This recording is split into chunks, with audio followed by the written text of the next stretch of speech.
So I am privileged to be here with Pastor Les Issac, OBE, the pioneer of street pastors, which is a really remarkable ministry. What some people may not know is that Les Issac is also CEO of Ascension Trust and many other organizations. He's married to Louise, and they have been married for over 35 years. And I think if you haven't heard of Les Issacs, you'll have definitely heard of Jake Isaacs, who has led on HTB at home before, and we absolutely love. And so it's a huge privilege to be with Jake's dad today. Les, thank you so much. If you haven't read them, I recommend his books, Dreadlocks, Relevant Church, Street Pastors. Let's go back to the very beginning. It's such an amazing story. Well, it's a pleasure being with you, Nicky. I was born in a little island called Antigua. I came to this country when I was just about 5 and a bit. People in the Caribbean was asked, whether they'll come and help rebuild Britain. And so my parents came to this country with the intention of spending a very short period. But when they came, obviously, it was a bit more tricky than they anticipated. And they made a choice to send for their children. It was a very traumatic moment for me because we went to church Sunday morning, came home from church and had a Sunday lunch. And next minute, we were having a shower and we put on our good clothes and we had a little suitcase. And I heard that on our way, I heard that we were going to the airport. So I didn't have a chance to say goodbye to my friends, to my families. So you can imagine, as a young child, on a plane, the next morning I arrived in England. And then you went to school here? It was a terrific culture shock for me. Just imagine, a young child, that age, nearly 6 years of age. Obviously, school was a great place. On several fronts, it was just totally different. I remember I was in the playground and 4 kids, and yeah, they were all white kids. And don't forget, in those days, in my school then, it was Spot the Black. We weren't a great number. That was the start of, young families coming over. And these 4 kids, as kids, some kids can be really horrible. And these kids came to beat me up, and I ran to the teacher for refuge. And this teacher held me, and these 4 kids just began to kick me and punch me. And I just felt I lost it. I really lost it. But I was in a dilemma because I couldn't go home and tell my mother what had happened because she would not have believed me, because her cultural perspective as teachers are respectable people. That doesn't happen in school. And it was that part that made me feel I want to run away. I want to go back to the Caribbean. But also what happened, my father left my mother, and that had a profound impact on me. And I wanted to ask questions.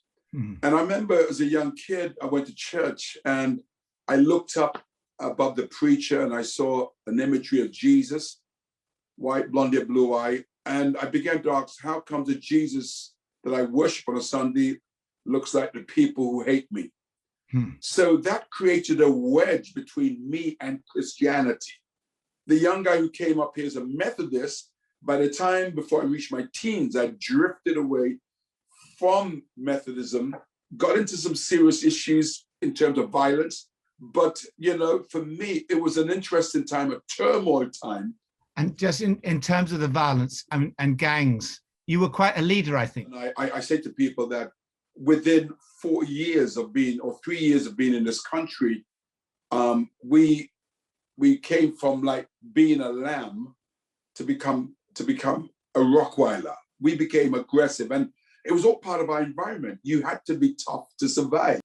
I often tell particularly young people that I was embarrassed, and I'm still ashamed of what I did because it was wrong. Getting involved in seeing people having stabbed people, leading something like 300 people to East Finchley to fight. All of those things was just part of a young kid who was mixed up and messed up and was searching for hope.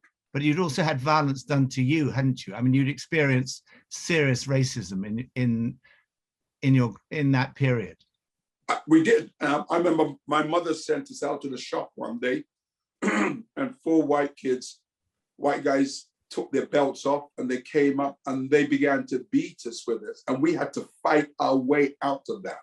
But here you are, you're a Rastafarian, you're leading gangs you're involved in violence, you're involved in all this stuff. And then you have an encounter with Jesus. Tell us about that.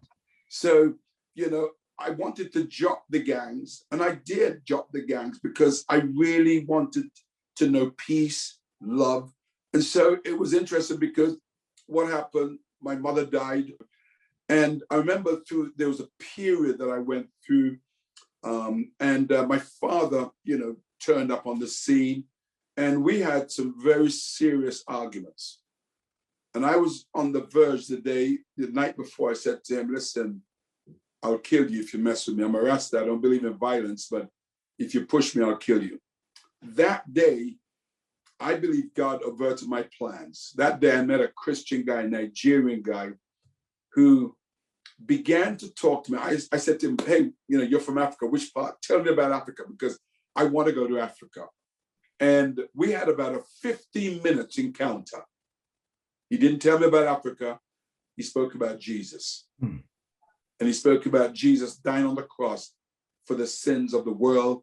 And I wrestled with that for 3 days. I wrestled with that because in my mind, Jesus was about this white man. And there was too much conflict going on in my mind.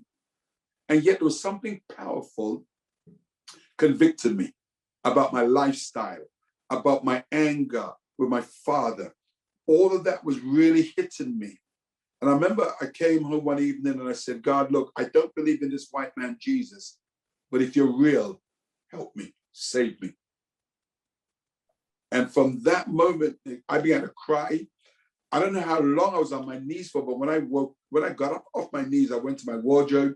I took the ganja out I always had ganja in my house, and I threw it through the window. I said, I don't need this no more. I went to my uncle and said, shave all my hair off. And this guy said, come to church. And for me, that was the start of this adventure. Amazing. And I think soon after that, you ended up as a church leader, didn't you? Yeah, well, what happened? Well, it took some years. It's about 7 years I was with the church. And I think for me, I was so passionate about Jesus. I was so passionate about sharing my faith. And, after 18 months, we just began to see church growth.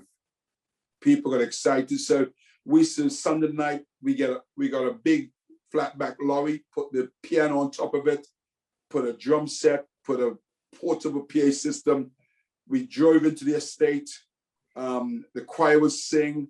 We'd read the scriptures. I would preach, and then all of us would go and share the gospel, and then we'll come back, sing a hymn, and we'll go back. And next month, there'll be a baptism. So church grew. So in the 80s, we saw a church from 40 to 1,000 people. Wow. Just meeting, worshiping God. And then Street Pastors, was that 2003 you started that? What I did is, when I started the ministry, I decided to walk my community. And as well as doing that, I recognized that there were so many issues out there. And we went out at night, 12 o'clock in the night. I thought, I want to go and see what happens. And I remember I was in Manchester, Moss Side, and Hume, and those places. And I met 8-year-olds on the streets at 12 o'clock, talking about bulletproof vests, talking about being in gangs. I saw young people just plastered drunk on the streets. And I'm thinking, where's the church's ministry to all of these guys? And it was interesting because the BBC sent a journalist out with us, and they gave us our first coverage on a Sunday program.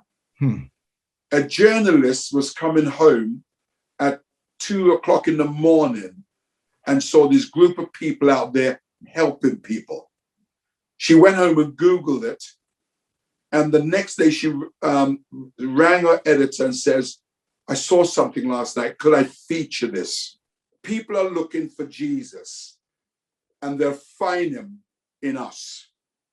And we as Christians, what we have done for many decades, we have decided to become what I call, 007, licensed to do nothing, undercover agents. instead of choosing to be salt and light. Well, not surprisingly, the Queen gave you the OBE for your work. She should knight you as well. I mean, it's an amazing work, isn't it? It's so. What was that like? You must have gone to Buckingham Palace. I think it's it's an honor, but I said that I accepted it on the behalf of all of the street pastors and the team that I work with, because Nicky, to be quite honest, is not about me. It's about the whole people.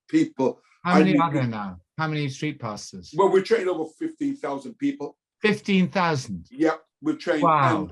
And this is just United Kingdom. We've got street pastors in Australia, in east or west of America, in Africa, in the Caribbean as well. And we're constantly getting inquiries from people that they want to start it in different countries. Amazing, Les. What an amazing achievement. And Les, we're coming up to the anniversary of that horrific murder of George Floyd.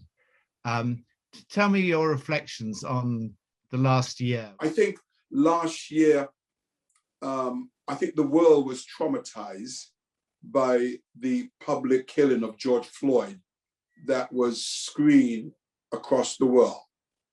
I think it shone a light on the issues, the injustice of the world, but also it shone a light on us as Christians. And I tell folks that as a Christian, and I say, hey, listen, guy, you don't have to be colorblind to know that I'm Black. But I'm a Christian first. I'm a son of God. I'm a child of God. God's called me, and I'm part of this wonderful body they call the church and the family of God. But the issue of race and injustice, racism and injustice is there. It's alive. And I say to people, these things don't go away like that, because you've got two things at play. One, the heart of man. Yeah. Is the heart of man. And we've got to recognize that Jesus has come to redeem. Jesus has come to heal, to change the heart of man. And unless man's heart are changed, then you will get racism. Let's be transparent with this. First of all, we just need to say we have a problem as a Christian family. Like all families have challenges. We do. I have said to people, I acknowledge that we, the church, and I stand with the church because some of our forefathers have done some wrong things in the past. I acknowledge that. And we need to talk through history. And George Floyd killing has created the space for us to talk about it. I said, if you talk about wickedness, every generation and every nation have their form of manifestation of wickedness because of the human heart's condition. But when you look at the message of Jesus, it talks about forgiveness, reconciliation, healing. It talks about transformation of one's life. It talks about hope. And you talk about hope there. Are you hopeful, Les, for the future? I am. I'm a man of hope, because Jesus is still on his throne, and the Church of Jesus is still there. And you know history as much as I know history. Your viewers will hear the church goes through some dark times, some difficult times. Yeah. But God has a beautiful way through his word, through his spirit, and through human beings to bring about clarity and truth and righteousness. Les Issac, thank you so much. What a hero. Amazing what you've achieved and what you're doing. We salute you.